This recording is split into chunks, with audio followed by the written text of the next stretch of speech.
built to thrive, yeah. I think that we've all had enough. What keeps you up at night, yeah. Make all the demons quiet, yeah. We were built to thrive, yeah. I think that we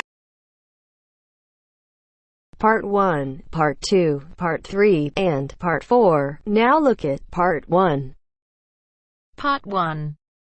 You are going to listen to the director of a college talking about his school. Listen to the talk and answer the questions. First, you have some time to look at questions 1 to 3.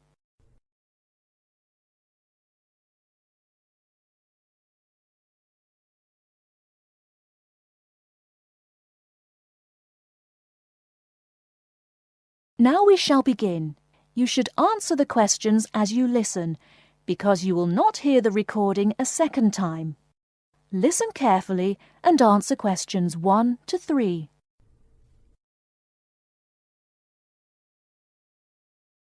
Many of you already have a reasonably firm idea of the general subject area you wish to study. Others are more open and searching for ideas. Whatever your situation, I hope you find that we have a course that meets your needs. Our firm aim is to be a student-centred institution with a special emphasis on flexibility. This begins with our attitude to access. We judge people on their motivation and commitment to study as much as, if not more than, formal qualifications. This is reflected in the vitality and diversity of our student population. Some of our students come direct from sixth form or college. Before you hear the rest of the conversation, you have some time to look at questions 4 to 10.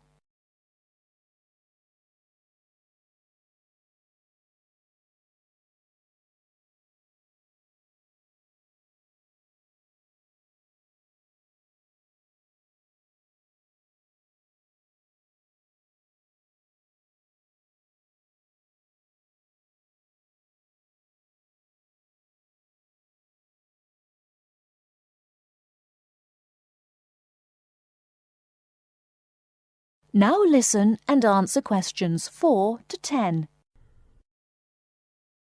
Others are coming into higher education after a short or long gap from formal education.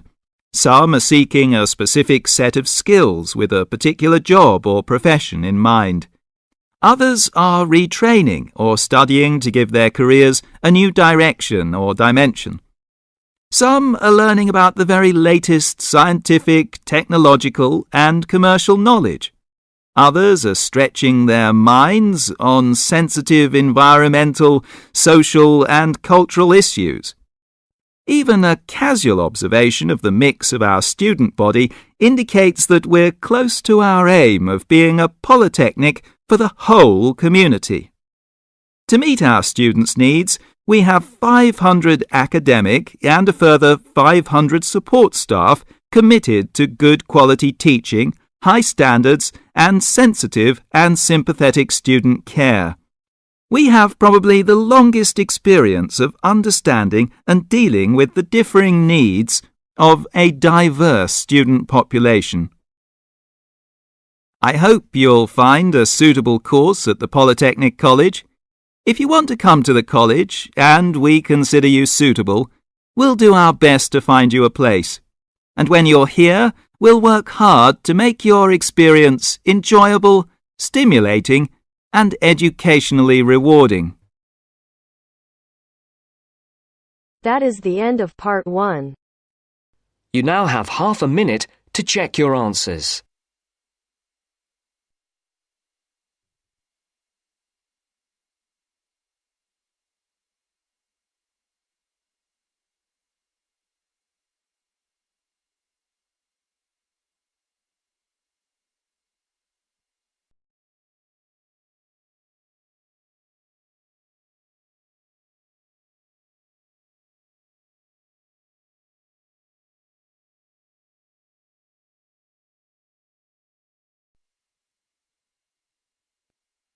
Now turns to Part 2. Part 2.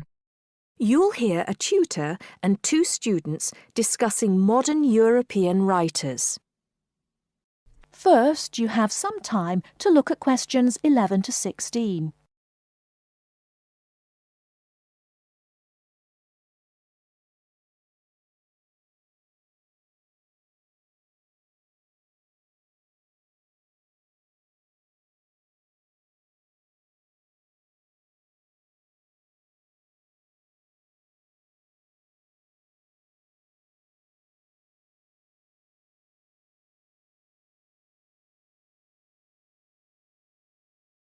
Now, listen carefully and answer questions 11 to 16. Okay, so to continue our look at modern European writers who have focused on the future in their work, today we're talking about H.G. Wells. Last week, I asked you both to do some background research on Wells, which we're going to discuss now. Gitanjali, tell us about H.G. Wells. Right. So, H.G. Wells was a hugely successful British science fiction writer, writing at the end of the 19th and the start of the 20th century, and much of his work focused on predicting the future. Jason, do you think Wells was just using the future as a narrative device in his fiction? No. He really believed we can predict the future. In fact, he gave a speech at the Royal Institution in London in 1902 called The Discovery of the Future. And the point he was making was that by looking at what you know about the present and about science, it's quite possible to predict the future. Indeed. Gitanjali, do you think Wells was always optimistic in his predictions? Not at all. In fact, he varied in his predictions from being extremely pessimistic about the future to being optimistic. Interestingly, one theory I read links the attitude in Wells's work to his own health. When he was writing The Time Machine, which was published in 1895, he'd just been diagnosed with an incurable fatal disease. Not surprisingly, the book is very pessimistic, being about a dystopia in the future, a long time in the future, the year 802-701 in fact, where there are two races on Earth, the Morlocks and the Eloi, and the Morlocks actually eat the Eloi. I thought it was interesting, though, that it was H.G. Wells who actually came up with the phrase time machine. So despite being pessimistic, the work has had a lasting effect on our culture. Right. After The Time Machine, though, H.G. Wells didn't die, of course, and his recovery might be why he began to be a bit more optimistic about the future. So that brings us to his first utopia, Anticipations. Jason, tell us about that. Well, Anticipations, or to give it its full title, Anticipations of the Reaction of the Mechanical and Scientific Progress upon Human Life and Scientific Thought, was published in 1901 and was set in the New Republic of the year 2000. Some of the things Wells predicts are fairly close to our reality today, including 24-hour news, global telecommunications, and even a European Union. We'll come back to the accuracy of Wells's predictions a little later. Gitanjali, how was Wells's work received at the time? Well, although Wells was extremely successful, not everyone respected his work or his predictions. Another well-known science fiction writer, Jules Verne, viciously attacked him for works such as The First Man in the Moon, which Verne argued weren't rooted in scientific fact at all. That's right. Now, Wells wrote a number of other utopian visions of the future. Jason? Yes, in A Modern Utopia, published in 1905, his vision was of a world where there's no private property, where everyone has access to wonderful healthcare, and interestingly, where everyone's personal information is stored on cards in a central database outside Paris. Apart from the healthcare, I'm not sure everyone today would see that as a positive view of the future. Neither am I. And, on a similar note, Wells strongly believed in population control and, in The Shape of Things to Come, which was published in 1933, he sees and supports a world where the population is kept at 2 billion. Once again, I'm not sure most people today would necessarily see that as a good thing. Before you hear the rest of the talk, you have some time to look at questions 17 to 20.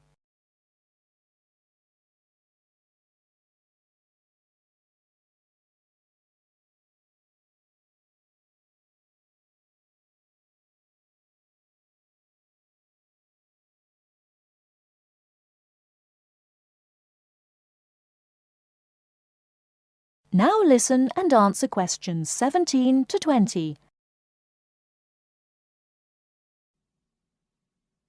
Gitanjali, in your research, did you come across anything about the world brain? Yes, I did. It's actually very interesting. Throughout the 1930s, Wells predicted and supported the setting up of a huge world encyclopedia. And towards the end of the decade, in 1938, he wrote a series of essays called World Brain. In these essays, he called for the world to make use of modern technology to create an enormous global encyclopedia so that all our knowledge is available to all people, not just an educated elite. Wells envisioned this as probably being on microfilm. He thought it would allow anyone, anywhere in the world, to look at any book or any document. He also thought it would be created by everyone, once again, not just by an elite. Yes, and as you can imagine, many people today say that the internet has basically fulfilled his prediction. Of course, it doesn't use microfilm, but essentially, it does meet all Wells's main requirements.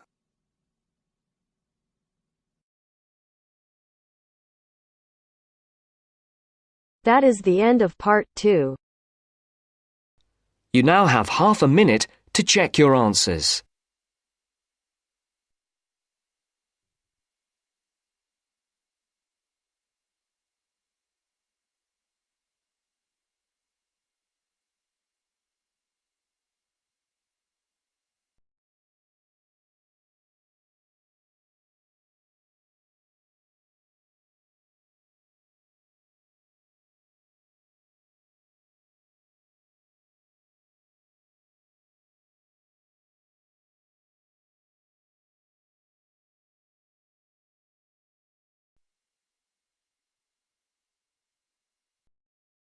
Now turns to part 3.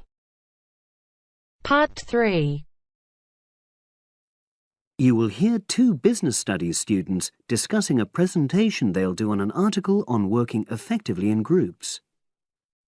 First, you have some time to look at questions 21 to 26.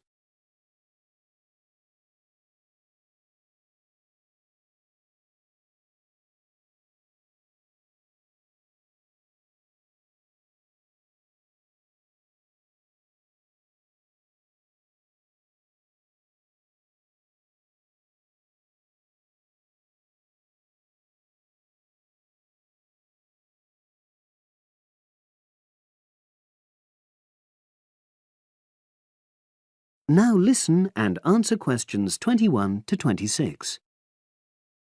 So, Brad, what did you think of the article on group work? Oh, hi, Helen.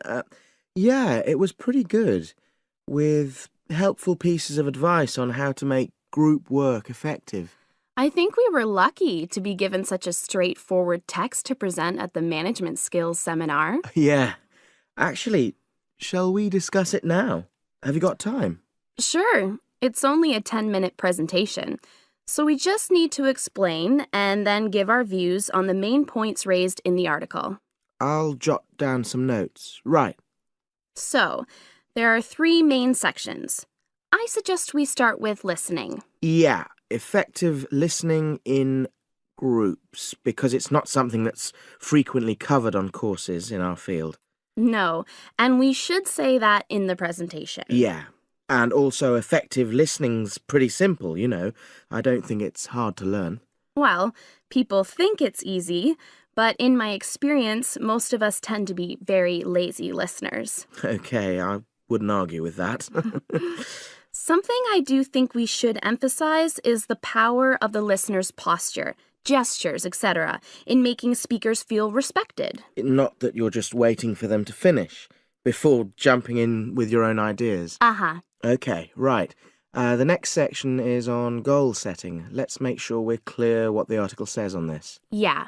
Well, firstly, it says that all group members must be given time to explain their own goals. That's it, yeah. And then did it say that the whole group should agree on common goals? That's a bit too strong. It's more that everyone's agendas should be equally acceptable. But it does say that goals have to be realistic, Achievable within a particular time? You've got it.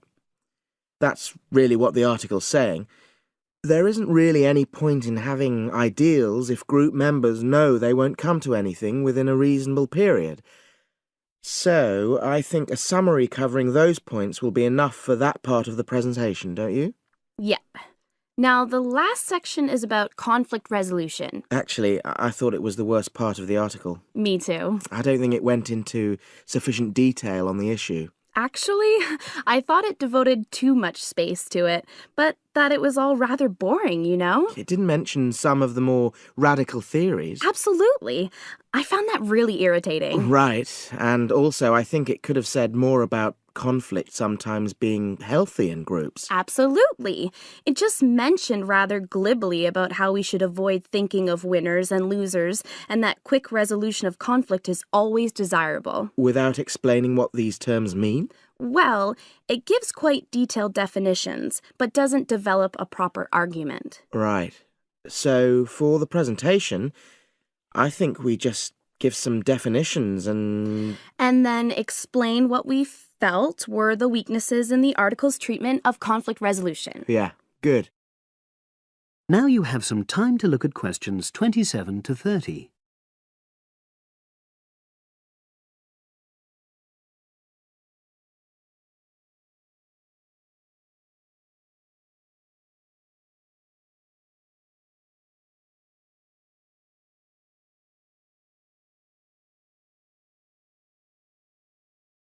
Now listen and answer questions 27 to 30.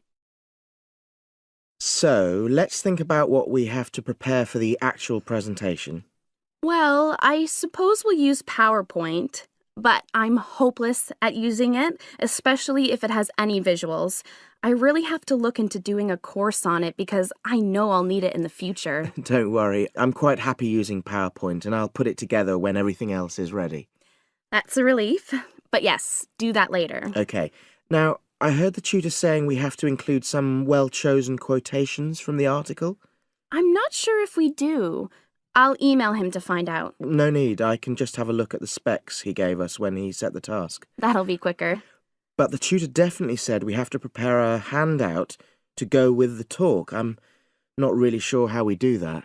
Sarah did one last year. Who's she? She's doing the same option as me on marketing. I'll ask her advice on what to include. Great. So that just leaves the bibliography at the end. I suppose it'll mainly be articles. Yeah. So we'll just look on the web, and we can leave that till later. But we've been advised against that. Well, we could have a look through some journals in the library.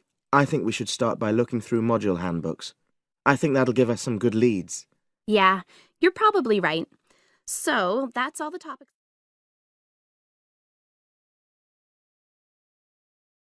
That is the end of part 3. You now have half a minute to check your answers.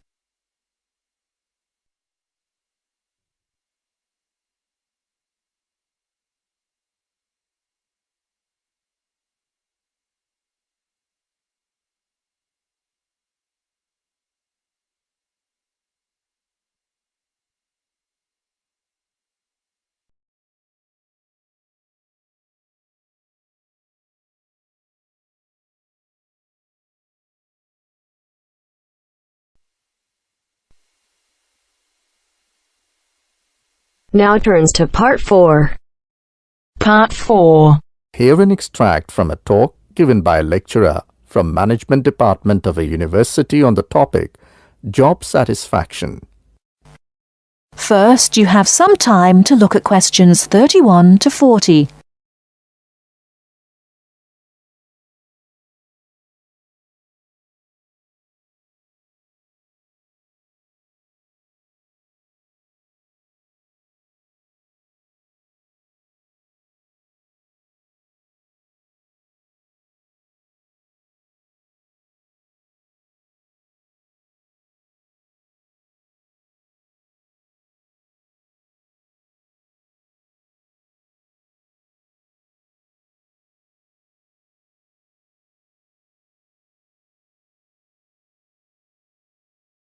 Now, listen carefully and answer questions 31 to 40. Job satisfaction is how happy an individual is with his or her job. Scholars and human resource professionals generally make a distinction between affective job satisfaction and cognitive job satisfaction.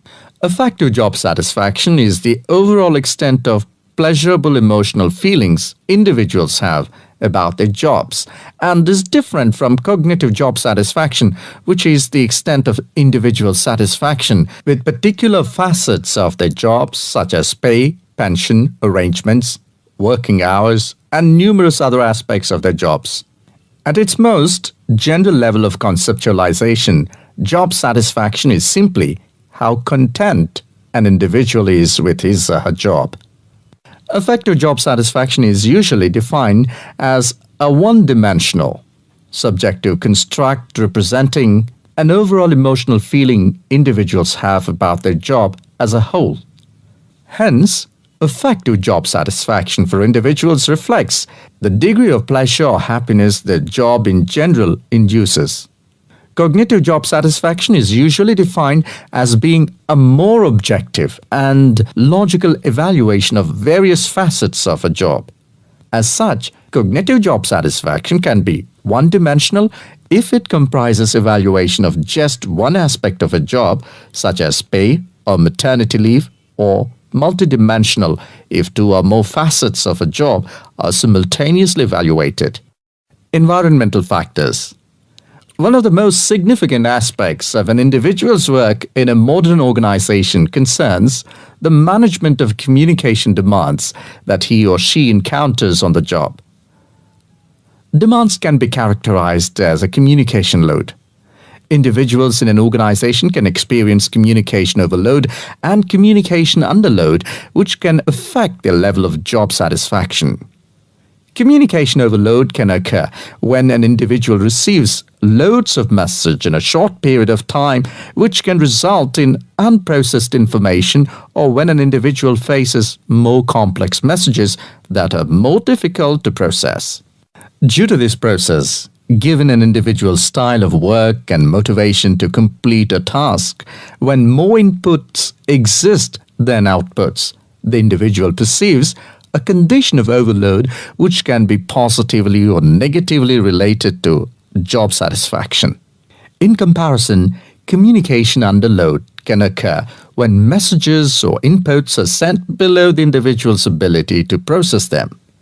According to the ideas of communication overload and underload, if an individual does not receive enough input on the job or is unsuccessful in processing these inputs, the individual is more likely to become dissatisfied, aggravated, and unhappy with their work that leads to a low level of job satisfaction.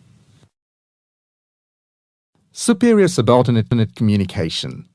Superior subordinate communication is an important influence on job satisfaction in the workplace. The way in which subordinates perceive a superior's behavior can positively or negatively influence job satisfaction. Communication behavior, such as facial expression, eye contact, vocal expression, and body movement, is crucial to the superior-subordinate relationship. Nonverbal messages play a central role in interpersonal interactions with respect to impression formation, deception, attraction, social influence, and emotional bonding. Individuals who dislike and think negatively about their supervisor are less willing to communicate or have motivation to work whereas individuals who like and think positively of their supervisor are more likely to communicate and are satisfied with their job and work environment. A supervisor who uses nonverbal immediacy, friendliness, and open communication lines is more likely to receive positive feedback and high job satisfaction from a subordinate. Strategic employee recognition. Employee recognition is not only about gifts and points. It's about changing the corporate culture in order to meet goals and initiatives, and most importantly, to connect employees to the company's core values and beliefs. Strategic employee recognition is seen as the most important program, not only to improve employee retention and motivation, but also to positively influence the financial situation.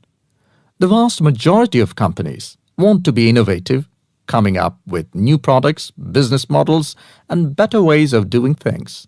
However, innovation is not so easy to achieve. A CEO cannot just order it and so it will be achieved. You have to carefully manage an organization so that over time innovations will emerge. Individual factors. Mood and emotions form the effective element of job satisfaction. Moods tend to be long-lasting, but often weaker states of uncertain origins, while emotions are often more intense, short-lived, and have a clear object or cause. Positive and negative emotions were also found to be significantly related to overall job satisfaction. It was found that suppression of unpleasant emotions decreases job satisfaction, and the amplification of pleasant emotions increases job satisfaction. There are two personality factors related to job satisfaction: alienation and locus of control. Employees who have an internal locus of control and feel less alienated are more likely to experience job satisfaction, job involvement, and organizational commitment. The characteristics like high self-esteem, self-efficacy, and low neuroticism are also related to job satisfaction.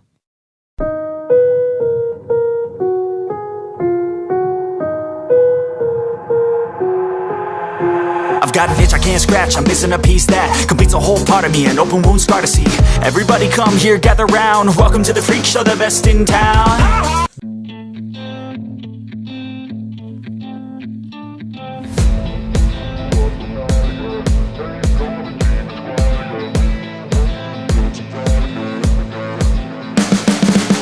You can see the writing on the pavement, young kids, they're growing up in basements. Online, a whole new generation, I'ma make mine, so you better go take it. Always they need a new replacement, decentralized, can't contain it. We're changing lives, yeah, upgrading, call it suicide of the older generation. Hello everyone, welcome to our channel. Today in this video I'll discuss with you writing task 2, and the question for today is: some people prefer to spend their lives doing the same thing and avoiding change. Other, however, think that change is always good. Discuss both the views and give your opinion. So we have to discuss these both views, that some people are of the viewpoint that we should not change, whatever we are doing we should do that only, but some people prefer change in life. So we have to discuss both the views and we have to give our opinion as well. Changing one's attitude toward life has long been a contentious issue, debatable issue. Some people want to stick to a repetitive routine, while others love to be curious, so they prefer to change. So some are of curious mind, so they prefer to change. However, presume means believe that change is as good as rest. The upcoming paragraphs will discuss both the views. So in the body paragraph 1, we will be discussing the first viewpoint. In the body paragraph 2, we will be discussing the second viewpoint. And lastly, we will be writing the conclusion. On the one hand, some people tend to stick to a regular pattern because they have developed their cozy cocoons and they do not want to come out of their comfort zone. So they believe that they do not want to, try new things because they believe it will have more harm than any benefit. So they do not want to come out of their cocoon means their comfortable zone, and they do not want to think out of the box. Apart from that, following the same routine make them expertise. For instance, if a person has been doing a specific job for a long time, he or she would have mastered that skill and can serve as a mentor to the developing birds. So that can help to some or to the upcoming generation as a master. Okay, as a result, they adhere to their daily style. They just stick to their daily style and are uninterested in alteration and are uninterested in changes. Adhere means they just stick to that routine. They do not want to change, and alteration means changes. Now moving to body paragraph 2, in which we will be discussing about the people who love to change. Many people choose to switch from a stationary lifestyle to one that allows them to try new things and break from a monotonous routine. So some people are of the kind that they just want to get rid of their monotonous routine and they try new things. People used to alter their career path in past rarely, but now they can change occupations or academic subjects for growth or interest. So we can see, like in the past, what was